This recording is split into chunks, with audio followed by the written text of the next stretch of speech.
అందరికీ హాయ్, ఎలా ఉన్నారు? And thank you so much.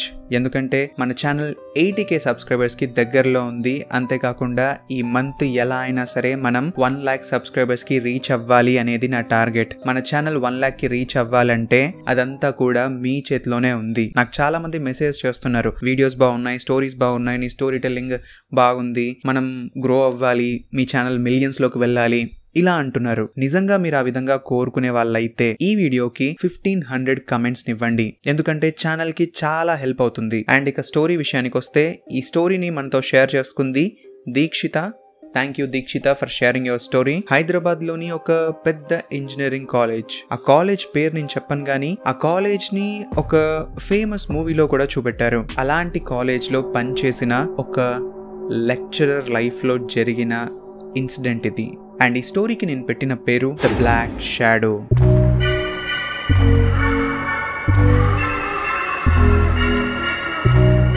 ఈ సంఘటన ఇప్పుడు జరిగింది కాదు, కొన్ని ఇయర్స్ బ్యాక్ జరిగింది. యాక్చువల్లీ 2024లో కూడా ఆ కాలేజ్ కి వెళ్ళాలంటే ఒక మినీ ఫారెస్ట్ అది దాటుకుని ఆ కాలేజ్ ఊరవుతులున్న ఆ ప్లేస్ కి వెళ్లాల్సి ఉంటుంది. ఇప్పుడు కూడా అది భయంకరంగానే ఉంటుంది. ఇప్పుడే అది ఇంత భయంకరంగా ఉంటే కొన్ని ఇయర్స్ బ్యాక్ ఆ ఏరియా అనేది ఎలా ఉండేదో మీరే ఇమాజిన్ చేసుకోండి. అలాంటి ఒక పెద్ద ఇంజనీరింగ్ కాలేజ్ లో అతను ఒక లెక్చర్ లాగా వర్క్ చేసేవాడు. పిల్లలకి లెసన్స్ అన్ని బాగా చెప్పేవాడు. వాళ్ళ కొలీగ్స్ ఉంటారు కదా, వాళ్ళందరితో సరదాగా ఉండేవాడు. అతనికి ఒక మంచి ఫ్యామిలీ, ఒక భార్య, 2 పిల్లలు. వాళ్ళని చాలా బాగా చూసుకునేవాడు. ఒకరోజు కాలేజ్ నుంచి ఇంటికి వెళ్ళేసరికల్లా కొద్దిగా ఆలస్యం అయింది. టైం 8:30 అలా అవుతుంది. ఆ టైం కల్లా రోడ్లు మొత్తం ఖాళీగానే ఉంటాయి. అయితే ఇతను కాలేజ్ నుంచి బైక్ స్టార్ట్ చేశాడు. కాలేజ్కి కొంచెం పక్కనే అక్కడ ఒక బేకరీ ఉంటుంది. ఆ బేకరీ దగ్గర ఆపాడు బైక్. ఇంట్లో పిల్లలు ఉన్నారు కదా, తినడానికి ఏదైనా తీసుకెళ్దామని చెప్పి అక్కడ చికెన్ పఫ్స్ని ఆర్డర్ చేశాడు. ఆర్డర్ రాగానే తీసుకుని బైక్లో పెట్టుకున్నాడు. ఆ తర్వాత మళ్ళీ స్టార్ట్ చేసి వెళ్తూ ఉన్నాడు. కొంచెం దూరం వెళ్ళిన తర్వాత ఆ ఏరియా ఎలా ఉంటుందంటే ఇటు చెట్లు ఉంటాయి, మిడిల్లో రోడ్డు ఉంటుంది. ఆ రూట్లో తను బైక్ నడుపుకుంటూ వెళ్తూ ఉన్నాడు. అలా కొంచెం దూరంలో ఒక చెట్టు పైన ఆ కొమ్మకి ఎవరో లేడీ కూర్చున్నట్టుగా తనకి కనిపించింది. తనకు ఒక్కసారిగా హార్ట్ బీట్ అనేది రైజ్ అవ్వడం స్టార్ట్ అయింది. తనకేం అర్థం కాలేదు, ఒక లేడీ ఏంటి, ఆ చెట్టు పైన కూర్చుని ఉండడం ఏంటి. తనకి టెన్షన్ స్టార్ట్ అయ్యి బైక్ని లైట్గా రేస్ చేసుకుంటూ ఇలా వెళ్తూ ఉన్నాడు. ఆ లేడీ దగ్గరికి వెళ్ళేసరికల్లా తన కళ్ళల్లోకి ఒక్కసారి ఇలా చూశాడు. ఆ లేడీ కూడా అతని కళ్ళల్లోకి ఇలా చూసింది. తను ఫాస్ట్గా అక్కడ నుంచి బైక్ ఇలా ఫుల్ రేస్ తోటి ఇట్లా వెళ్తూ ఉన్నాడు. ఆ ఏరియా నుంచి కొంచెం ముందుకు వెళ్ళేసరికల్లా ఇలా ఊపిరిలా తీసుకుంటూ ఉన్నాడు. ఓకే, ప్రశాంతంగా ఉంది అన్నట్టుగా ఫీల్ అవుతూ ఉన్నాడు. ఇంతలో తన బైక్ వెనకాల ఏదో తెలియని బరువు. ఒక్కసారిగా తన గుండె ఆగిపోయినట్టు అనిపించింది. అస్సలు వెనక్కి తిరగకుండా ఎంత భయం వేసినా సరే అతను అక్కడ నుంచి ఫాస్ట్గా ఇంటి దగ్గరికి బైక్ నడుపుకుంటూ వెళ్ళిపోయాడు. బైక్ ఇంటి దగ్గర పార్క్ చేసి గేట్ ఓపెన్ చేసి ఇలా మెట్లు ఎక్కుతూ ఉన్నాడు. తన చేతిలో ఆ చికెన్ పఫ్స్ ఉన్నాయి. ఇంతలో సడన్గా ఎవరో తన కాలుని పట్టుకుని గట్టిగా లాగినట్టు అనిపించింది. అలా లాగడంతో తన మెట్లపై నుంచి ఇలా దొల్లుకుంటూ కింద పడ్డాడు. తన చేతిలో ఉన్న ఆ చికెన్ పఫ్స్ ని ఆ గేట్ దగ్గరే వదిలేశాడు. భయంతో ఇంటి దగ్గరికి వెళ్ళిపోయి ఆ డోర్ ని కొట్టాడు. తన వైఫ్ డోర్ తెరవగానే లోపలికి వెళ్ళిపోయి ఫస్ట్ తన కాళ్ళని కడుక్కున్నాడు. యాక్చువల్లీ ఇతనికి ఇలా కనిపించడం, ఇలాంటి స్పిరిట్స్ కానీ ఇలాంటి దయ్యాలు కానీ కనిపించడం కొత్త ఏం కాదు. ఇంతకుముందు చాలాసార్లు కనిపించాయి. ఏంటంటే కొంతమందికి కొన్ని స్టార్స్, కొన్ని నక్షత్రాల వాళ్ళకి కనిపిస్తూ ఉంటాయంటారు కదా, అలాంటి కేటగిరీకి చెందిన వ్యక్తి. అలా కాళ్ళు కడుక్కున్న తర్వాత ఆ రోజు నైట్ నిద్రపోయాడు. లైట్గా అతనికి కొంచెం ఫీవర్ వచ్చినట్టుగా అనిపించింది. నెక్స్ట్ డే మార్నింగ్ ఇట్లా బయటికి వెళ్తుంటే ఫకీర్లు ఉంటారు కదా, ఇట్లా కొంతమంది ఇట్లా ముస్లిం వాళ్ళు వచ్చి ఇట్లా కొడుతూ ఉంటారు కదా, వాళ్ళు వస్తే వాళ్ళ దగ్గర ఇట్లా ఆశీర్వాదం తీసుకున్నాడు. ఆ తర్వాత కొంచెం ఒక చిన్న తాడు లాంటిది చేతికి కట్టుకున్నాడు. ఇక కొంచెం బాగానే ఉందిలే, ప్రశాంతంగా ఉందని చెప్పి ఆ రోజు కాలేజ్కి వెళ్ళిపోయాడు. ఆ నెక్స్ట్ డే సండే అవడంతో వాళ్ళ తెలిసిన కొంతమంది ఫ్రెండ్స్తో కలిసి ఆ ఏరియాలో ఒక లేక్ ఉంటే అక్కడ లేక్ దగ్గరికి వెళ్ళి కూర్చున్నాడు. తాగుతూ ఉన్నారు ఫుల్గా. టైం ఏమో 1 అయిపోయింది, 2 అయిపోయింది. వాళ్ళ వైఫ్ ఏమో కాల్ చేస్తుంది ఇంట్లోంచి, ఏమైంది ఇంట్లో పిల్లలు ఉన్నారు, మీరు ఈ టైంకి వచ్చేది, అసలు ఇంతైనా రెస్పాన్సిబిలిటీ ఉందా మీకు, అది ఇదని గట్టిగా అరుస్తుంటే అతను వస్తున్నా అని చెప్పి కట్ చేస్తున్నాడు. టైం 3 అయిపోయింది, ఇంకా రాలేడు. తన వైఫ్కి ఏమో టెన్షన్ గా ఉంది, అసలు ఏమైపోయాడు ఏంటి, ఫోన్ లిఫ్ట్ చేయట్లేదు అని చెప్పి తనకి కంటిన్యూస్ గా కాల్స్ చేస్తూనే ఉంది. ఇట్లా కాల్స్ చేస్తూ ఉంది, ఇట్లా ఫోన్ రింగ్ అవుతూ ఉంది. ఇంకో వైపు నుంచి తన హస్బెండ్ మొబైల్ రింగ్ టోన్ ఉంటుంది కదా, అది స్లోగా వినిపించడం స్టార్ట్ అయింది. అదేంటి మా ఆయన ఫోన్ రింగ్ టోన్ ఎక్కడో దగ్గరలో ఉన్నట్టు వినిపిస్తుందని చెప్పి ఇలా మెయిన్ డోర్ ఓపెన్ చేసి చూస్తే ఆ సౌండ్ కొంచెం ఎక్కువగా వినిపించడం స్టార్ట్ అయింది. ఇలా కొంచెం ముందుకెళ్ళి ఆ బాల్కనీ నుంచి కింద ఫ్లోర్లకు చూస్తే ఆ గేట్ దగ్గర తన హస్బెండ్ పడున్నాడు.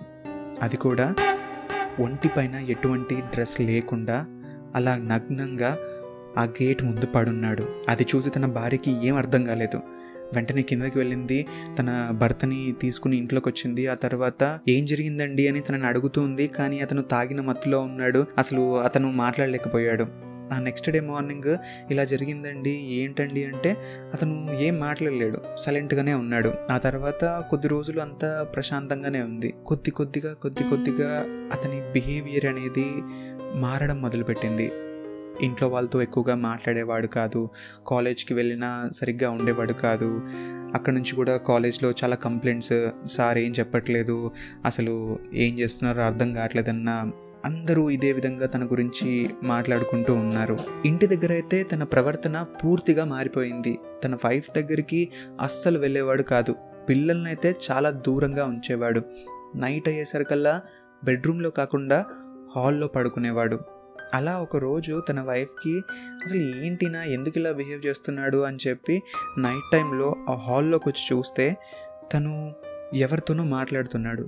ముంగట ఎవ్వరూ లేరు, కనిపించట్లేదు ఎవ్వరు, అయినా సరే అతను ఎవరితోనో మాట్లాడుతున్నట్టుగా తనకి కనిపించింది. తను దగ్గరికి వెళ్ళి ఏంటండి ఎవరితో మాట్లాడుతున్నారంటే ఏం లేదు పద అని చెప్పి ఆ రోజు అతను ఆ బెడ్రూమ్లోకి వెళ్ళాడు. ఆ తర్వాత కొద్ది రోజులకి తన బాడీ మొత్తం పీక్కుపోతుంది, అంటే మొత్తం బక్కగా అయిపోతున్నాడు. తన కళ్ళు మొత్తం ఇలా బ్లాక్గా అయిపోతున్నాయి కిందంతా కూడా. తన హెయిర్ ఏమో మొత్తం డ్రై అయిపోయింది. చాలా విచిత్రమైన మనిషిలాగా తయారయ్యాడు. ఏదో హెల్త్ ఇష్యూస్ వస్తే లైక్ కొంతమంది ఇట్లా బక్కగా అయిపోతారు కదా, ఆ విధంగా ఎవరో తన బాడీలోంచి ఇట్లా బ్లడ్ సక్ చేస్తున్నట్టుగా అలా తయారయ్యాడు. తన భార్యకి ఏం చేయాలో అర్థం కావట్లేదు. తన భర్తతో ఎంత మాట్లాడడానికి ప్రయత్నించినా సరే అతను ఏం లేదు, అంతా బాగానే ఉంది అని చెప్పి ప్రతిసారి అనేవాడు. తన భర్తని తను చాలాసార్లు అలా ఒంటరిగా కూర్చుని మాట్లాడడం తను గమనించింది. ఒకరోజు తన భర్త కాలేజ్కి వెళ్ళిపోయిన తర్వాత ఇంట్లో తను వంట రూమ్లో వంట చేస్తూ ఉంది. తన వెనకాల ఏదో ఒక షాడో బ్లాక్ కలర్ది నిల్చున్నట్టుగా అనిపించింది. తను వెనక్కి తిరిగి చూసింది. ఒక 4 to 5 seconds పాటు ఆ షాడో తన కళ్ళ ముందే కనిపించింది. తను గట్టిగా అరిచేసరికల్లా ఆ షాడో ఒక్కసారిగా మాయమైపోయింది. చుట్టుపక్కల వేరే ఇళ్ళ వాళ్ళు ఉంటారు కదా, ఒకేసారి అందరూ కూడా ఇంట్లోకి వచ్చారు. ఏమైంది అని అడిగితే ఏం లేదు ఏదో చూసి భయపడ్డాను, ఇట్లా అనుకోకుండా జరిగింది, అది ఇది అని చెప్పి వాళ్ళని పంపించేసింది. ఆ రోజు తను డిసైడ్ అయింది, ఎలా అయినా సరే మా ఆయనని ఈరోజు ఏంటి అని గట్టిగా నిలదీయాలి, ఏదో ఒకటి ఈరోజు తేలిపోవాలని చెప్పి తను అనుకుంది. అదేవిధంగా నైట్ అయ్యేసరికల్లా తన పిల్లల్ని పడుకోబెట్టిన తర్వాత ఆ రూమ్కి లాక్ వేసి హాల్లోకి వచ్చి చూస్తే తన భర్త హాల్లో లేడు. తనకి టెన్షన్ స్టార్ట్ అయింది. బయటికి వెళ్ళింది, కింద చూసింది, బైక్ ఏమో అక్కడే ఉంది. తను ఎక్కడికి వెళ్ళి ఉంటాడబ్బా అని చెప్పి ఆలోచిస్తూ వెంటనే బిల్డింగ్ పైకి ఎక్కేసింది. టెర్రస్ పైనకి వెళ్ళేసరికల్లా ఇలా గోడ ఉంటుంది కదా, ఆ గోడ దగ్గరికి వెళ్ళి ఇలా కళ్ళు ఇలా పైనకి పెట్టి ఇలా చూస్తూ ఉంది. తన భర్త అక్కడ ఒంటిపైన ఎటువంటి డ్రెస్ లేకుండా కూర్చుని పక్కన ఎవరితోనో మాట్లాడుతూ ఉన్నాడు. ఈసారి తనకి ఆ బ్లాక్ షాడో క్లియర్గా కనిపిస్తుంది.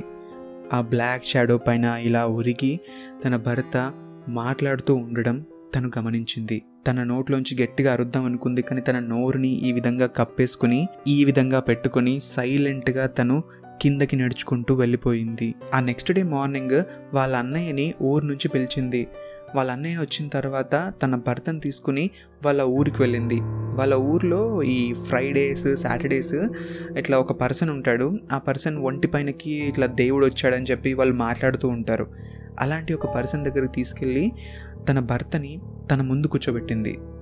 అలా కూర్చోబెట్టిన తర్వాత ఎవరు నువ్వు అని చెప్పి అతను గట్టిగా అరుస్తూ ఉన్నాడు. అతను ఎంత అరుస్తున్నా సరే తన భర్త ఇంత కూడా మాట్లాడట్లేదు. సైలెంట్గా కూర్చుని అసలు ఏం తెలియనట్టుగా అలా చూస్తూ ఉండిపోయాడు. వెంటనే ఆ పర్సన్ తన భర్తని గట్టిగా కొట్టాడు. అలా కొట్టిన తర్వాత అతను గట్టిగా నవ్వడం స్టార్ట్ చేశాడు. అలా నవ్వుతూ తన భార్య వైపు చూసి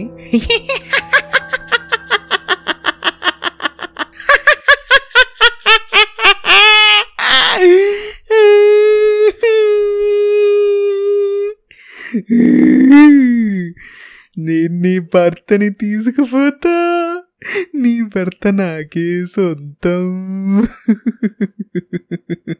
ఈ విధంగా తన భర్తలోంచి ఏదో ఫీమేల్ వాయిస్ తనకి వినిపించింది. అది విని చాలా టెన్షన్ పడింది. అప్పుడు ఆ దేవుడు వచ్చే పర్సన్ ఉంటాడు కదా, అతను వెంటనే అతన్ని ఇష్టం వచ్చినట్లు చెంపపైన కొట్టడం స్టార్ట్ చేశాడు. తను ఎంత కొడుతున్నా సరే తన భర్త నవ్వుతూనే ఉన్నాడు. ఆ దేవుడు వచ్చే పర్సన్ ఎవరైతే ఉన్నాడో అతను గట్టిగా చెంపపైన కొట్టి వెళ్ళిపోని అరవగానే తన భర్త కింద పడిపోయాడు. ఒక్కసారిగా అన్కాన్షియస్ అయిపోయాడు.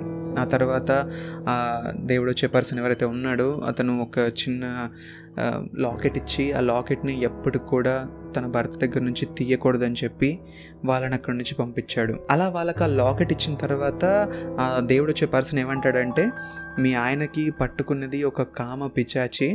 తను ఆ మాంసం ఏదైతే తీసుకొచ్చాడో, ఆ చికెన్ పఫ్స్ ఏదైతే తీసుకొచ్చాడో దాని వెనకాలే మీ ఇంటి దాకా వచ్చింది.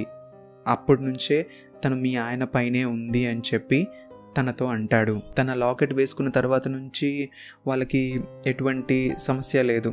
కానీ కొన్ని ఇయర్స్ తర్వాత, ఒక 6-7 ఇయర్స్ తర్వాత వాళ్ళు రీసెంట్గా ఒక కొత్త ఇల్లు కట్టుకుంటూ ఉన్నారు.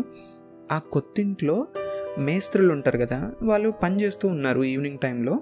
అతను ఒక్కడే ఉన్నాడు. మిగతా వాళ్ళందరూ వెళ్ళిపోతున్నారు. ఇతను అన్నీ చూసుకుని అన్నీ సర్దుకుని వెళ్దామని కొంచెం లేటుగా వెళ్తున్నాడు. ఇంతలో పైన నుంచి ఏదో ఇటుకల సౌండ్.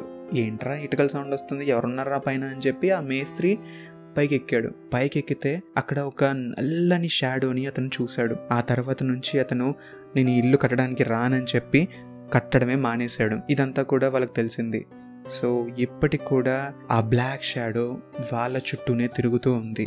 వాళ్ళకి ఎటువంటి ప్రమాదం చేయట్లేదు, కానీ వాళ్ళ చుట్టూనే తిరుగుతున్నట్టుగా వాళ్ళకి క్లియర్గా అర్థమైంది. ప్రస్తుతానికైతే వాళ్ళ ఫ్యామిలీకి ఎటువంటి ఇబ్బంది లేదు, కానీ ఇప్పటికి కూడా కొన్నిసార్లు వాళ్ళ ఇంట్లో ఏదో షాడో వెళ్ళినట్టుగా, ఏదో ఉన్నట్టుగా, వాళ్ళ చుట్టుపక్కలే తిరుగుతున్నట్టుగా అనిపిస్తూ ఉంటుంది. సో ఇది ఆ లెక్చరర్కి జరిగిన ఇన్సిడెంట్. ఈ స్టోరీ ఎలా అనిపించిందో కింద కమెంట్స్లో మెన్షన్ చేయండి.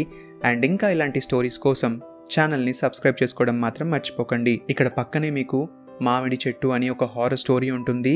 దాన్ని కనుక ఇంతవరకు చూడకపోతే చూసేయండి. అండ్ గుర్తుంది కదా, ఈ వీడియోకి 1500 కమెంట్స్ చేయడం మీ బాధ్యత.